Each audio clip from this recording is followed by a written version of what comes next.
Hey there, guys. Slightly different video this evening. So, protein shakes and the rest of it. Um, Normally, definitely not a massive fan of shakes. They do have their place. For me, if I have a shake, it's normally because I haven't been able to get enough meals in for that day, or I've just been running really time poor. The other time I use them is if I'm cutting down to make a weight class and I got to be more considerate of my calories. When I'm bulking and the rest of it, I don't really care too much how much I eat. I try and keep the calories around the 3,500 mark. And when I say I don't care how much I eat, to an extent, I will, but I won't care too much with what the calories come from, providing it's not sugar and it's not like overly processed food. So an example would be, if I'm having roast lamb and all the veggies that go with it, I'm not going to care what my calories came from within that meal. All I know is I've got meat and veggies, and I'm happy with that. Same thing goes with, if you're eating, I don't know, say oats, whatever you want to put with it. The bananas, have a cup of coffee, have a few muesli bars. I'm not really concerned with where the macro calories are coming from. Protein, I generally try and hit 150 grams a day. For some people, you might think that's really quite low. You got to remember, I'm a strength athlete. I'm not a bodybuilder. I'm not tearing down a huge amount of muscle tissue. In comparison to, say, doing really high volume legs or really high volume back as a bodybuilder would. At the moment, I'm slightly cutting down, so the reps might be around 20, but I'm limiting the sets, normally to about 3. Um, the exception would be bench press, where I'm doing 4 sets of 8, and I'm just trying to maintain strength as I'm slowly leaning, up. Today, ridiculously busy day, so had to resort to a shake. Normally, if I'm not having like a protein shake and the rest of it, I have the liter of high protein milk, which has 60 grams of protein for the liter, nearly 700 calories. I think it's 670, near enough.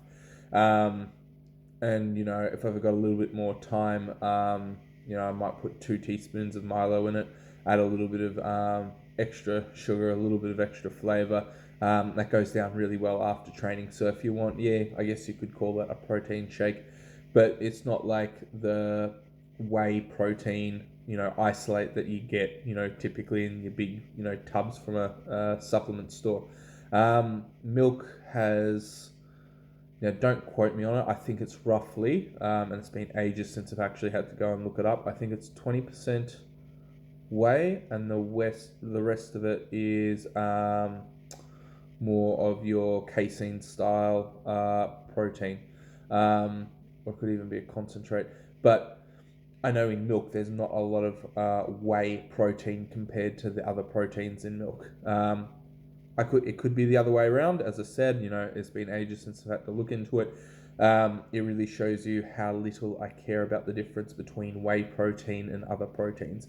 For me, my logic's always been, if whey protein's going to hit the system really, really quickly, and you want to have, branched chain amino acids in your system, you might as well have just, had a meal an hour before you train, especially with, high protein milk or another form. It's still going to be breaking down. You're still going to have the BCAs floating through your bloodstream as you train. I just didn't have to go to the supplement store and, go and buy them. But yeah, like today I've had to resort to a protein shake for this evening. As I said, just flat out today, heaps of PT. Had to take the kids to school in the morning and pick them up after school. So I really just didn't get a lot of time to eat between that and working and fitting clients in. So for me, yeah, just, protein shakes only when I get stuck. Brand, look, I'm not going to drop any names of brands, not sponsored by any of them anyway. And they're more or less pretty much the same. There's going to be slight differences, like some companies are going to have better flavors depending on what you want. For me, I've always gone for the cheapest protein per gram to cost ratio, because I literally just view protein as food. I don't try and make it out like it's the be all and end all. There's lots of times, like even in the previous comp prep, I wouldn't have protein shakes because I was just able to eat enough. After I had the really bad food poisoning, different story. I just wasn't hungry at all. I had to get some form of protein into the body. Um, as I said, for me, I'm aiming for 150 grams of protein a day. At the moment, I weigh 105.8 kilos. So, if you rounded my body weight down to 100 and I'm having 150, well, gram and a half per kilo of body weight. I think the general rule in bodybuilding, some of the people are trying to aim for 1 gram of protein per pound of body weight. So if I was 100 kilos, that would be 220 grams of protein. But each to their own. I've just found having more protein didn't necessarily give me better recovery or strength gains, simply because if I'm working with lower reps, I just wasn't burning and breaking down the same amount of muscle tissue. I actually found having higher quality fats for me was better for my recovery. It just seemed to agree better with my CNS, and I slept better, and I just didn't feel. I'm not going to say as bloated or as full. I was able to eat more, but I was never always, consistently hungry. So if I had to eat, I could eat, but I was never force feeding myself with protein. Sometimes it blunted the appetite, other times it did absolutely nothing, and I was still starving, and I wish I'd eaten a proper meal. So, take it, as you want. Definitely not the be all and end all. If you needed a starting point, have a Google through. Otherwise, you can use what I basically do, and that's a gram and a half of protein per kilo of body weight. Other than that, guys, if you have any other questions, feel free to comment below.